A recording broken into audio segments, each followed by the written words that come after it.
Kita ulas lebih dalam tentang dugaan korupsi pengadaan LNG Pertamina bersama peneliti Pukat UGM Zainur Rohman dan pengamat energi UGM Fahmi Radi. Pak Zainur, Pak Fahmi, selamat malam. Selamat malam, Mbak Livin. Saya Selamat malam, Mbak Livi. ke Pak Zainur dulu ya. Jadi Anda melihatnya bagaimana kasus dugaan korupsi pengadaan LNG yang menyeret Karen ini? Ya, sebuah perkara hukum itu berbasis pada alat bukti. Kita akan lihat alat-alat bukti apa yang akan diajukan oleh KPK nanti di dalam persidangan. Tetapi dari kasus terdahulu, Kejaksaan Agung kalah di dalam putusan kasasi yang kemudian melepaskan, bukan membebaskan ya, Hmm, Karen Agustiawan karena dianggap oleh Mahkamah Agung perbuatan yang dilakukan oleh Karen itu terbukti tetapi bukan merupakan perbuatan pidana. hmm. Tentu apakah perkara yang saat ini terkait dengan LNG ini itu apakah sama atau berbeda dengan kasus Basker Mantageme itu nanti akan dibuktikan oleh KPK di depan persidangan. Menjadi tugas dari jaksa penuntut umum untuk membuktikan dakwaannya bahwa memang terdakwa ini benar-benar telah melakukan tindak pidana korupsi. Nah, memang ini kasus menurut saya harus benar-benar hati-hati. Kenapa? Karena sekarang sudah setipis rambut perbedaan antara risiko bisnis dengan tindak pidana korupsi. Hmm. Ya, bahwa sebuah badan usaha meskipun adalah BUMN tentu tidak lepas dari apa yang disebut sebagai risiko bisnis. Hmm. Tidak mungkin sebuah korporasi melakukan segala sesuatu tanpa ada satu risiko bisnis. Ya. Bahkan sebuah kerugian belum tentu merupakan korupsi, tetapi bisa menjadi korupsi jika yang pertama itu ada benturan kepentingan, ada fraud, ada kecurangan, ada perbuatan melawan hukum, dan juga ada kesalahan yang disengaja. Atau biasa ini disebut sebagai prinsip-prinsip business judgment rule. Hmm. Nah, sehingga tugas dari KPK adalah untuk menjelaskan bahwa prinsip-prinsip business judgment rule ini dilanggar oleh Direktur Pertamina. Ya. Tetapi kalau KPK tidak berhasil membuktikan, ya saya pikir ini bukan merupakan korupsi. Nah, itu yang kemudian jadi pertanyaan karena ini ada dua persepsi yang berbeda. KPK mengatakan ini menyebabkan kerugian negara di atas 2 triliun rupiah, sementara Karen mengatakan justru seharusnya Pertamina untung jika memang proyek ini kemudian diteruskan begitu. Ya, soal rugi, soal untung itu nanti akan sangat bergantung kepada pembuktian. Ya, bahkan memang dalam putusan-putusan yang terdahulu ada hakim yang menganggap bahwa dalam aspek bisnis kerugian yang bersifat sementara itu belum tentu merupakan kerugian. Bisa Hmm. saja di kemudian hari kemudian akan menjadi keuntungan. Oke. Nah, tindak pidana korupsi itu aspeknya adalah ada atau tidak kecurangan, fraud, benturan kepentingan, kehati-hatian, kepatuhan terhadap standar operasi prosedur, dan juga ada atau tidaknya kesalahan yang disengaja, Mbak Livi. Kalau itu dilanggar, maka unsur kerugian itu akan terpenuhi dengan gandengannya yaitu unsur melawan hukum dan memperkaya pihak lain. Iya. Maka pasal 2 atau pasal 3 kemudian akan bisa dibuktikan. Tapi Jadi kan sekali Karen lagi kemudian yang menyebut ini membedakan kebijakannya merupakan aksi korporasi. Apakah kemudian aksi korporasi kalau rugi itu bisa dipidana? kalau hanya sekadar aksi korporasi menimbulkan kerugian, tidak ada pidana di sana.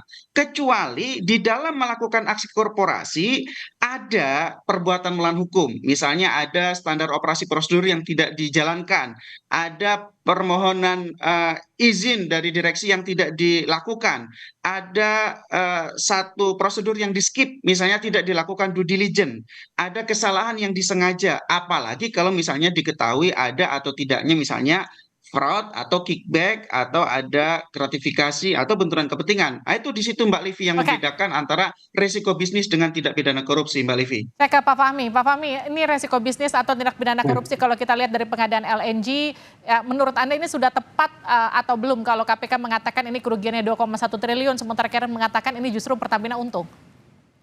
Yang pertama, saya bukan ahli hukum seperti Zainur Yes. Rohman gitu ya. Dari Pukat UGM ini keduanya all UGM-men ini Pak. Nah, saya mencatat gitu ya. Salah satu mungkin menjadi latar belakang keputusan Karen. Jadi pada tahun 2014 itu harga gas untuk industri dalam negeri itu memang mahal gitu ya. Bahkan di atas harga Malaysia atau Singapura tadi. Nah, kemudian yang kedua, Pertamina saat itu membuat semacam proyeksi gitu ya. Dan hasil proyeksi menyatakan bahwa pada tahun 2024 akan terjadi krisis gas. Nah, yang pertama itu barangkali dengan menambah pasokan LNG melalui impor, akan menurunkan harga gas di dalam negeri gitu ya. Tapi untuk proyeksi tadi, saya kurang sependapat gitu ya. Karena sesungguhnya persediaan gas alam kita itu berlimpah ruah dan itu bisa dengan mudah diolah menjadi LNG untuk kebutuhan dalam negeri. Nah, kalau berdasarkan latar belakang tadi, maka menurut saya gitu ya, ini apa yang diputuskan oleh Karen itu murni corporate action dari Pertamina tadi. Nah, kalau misalnya itu melanggar tidak lapor ke pemerintah dan komisaris itu barangkali hal lain. Nah, kalau itu corporate action, maka dia bisa untung bisa rugi gitu ya. Kalau misalnya saat itu kemudian sudah berlebihan gitu ya gas kita, maka perusahaan-perusahaan migas dunia itu juga melakukan hal yang sama dengan melakukan trading gitu ya. Dia membeli pada saat harga murah, menjual pada saat harga naik. Barangkali itu yang dikatakan oleh Karen. Sesungguhnya Pertamina diuntungkan dengan pembelian tadi. Ya, tapi kalau dari kacamata Anda, Pak Fahmi, pengadaan LNG saat itu sudah tepat atau sudah sesuai ketentuan atau justru sebetulnya tidak perlu dilakukan? Nah, kalau background yang seperti saya ungkapkan bahwa pada tahun 2014 itu harga gas dalam negeri untuk industri itu mahal, sehingga Jokowi waktu itu sangat atau memerintahkan ya, agar harga gas bisa dipatok pada harga $6 per MMBTU gitu ya. Karena ini akan menurunkan competitive advantage dari industri yang ada di dalam negeri tadi. Nah, berdasarkan hal itu, apalagi tadi ada instruksi presiden, kemudian itu yang melatar belakangi Karen untuk mengambil keputusan untuk membeli gas tadi. Dan kebetulan untuk gas ini kan kontraknya jangka panjang gitu ya. Nah, kalau benar bahwa background-nya adalah dalam rangka untuk menjalankan instruksi presiden dan ini berdasarkan kondisi pasar untuk menambah pasokan agar harga gas dalam negeri turun, maka menurut saya itu adalah corporate action. Oke, sekarang gini. Ya. Pak Fahmi, itu kan diadakan di rentang 2012-2013, koreksi saya kalau salah ya. Dan kemudian itu kan diprediksi untuk terjadi di 2024.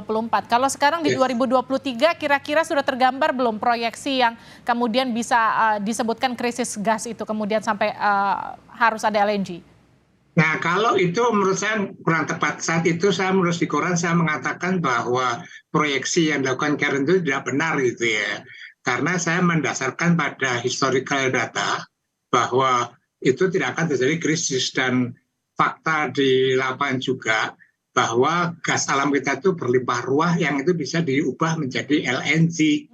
Tetapi masalahnya gas alam kita itu kan tidak bisa ditransportasikan melalui moda transportasi itu ya, harus melalui infrastruktur pipa. Nah, kita kekurangan pipa tadi. Nah, maka langkah yang diambil adalah dengan membuat di-LNG-kan supaya bisa transportasi tadi.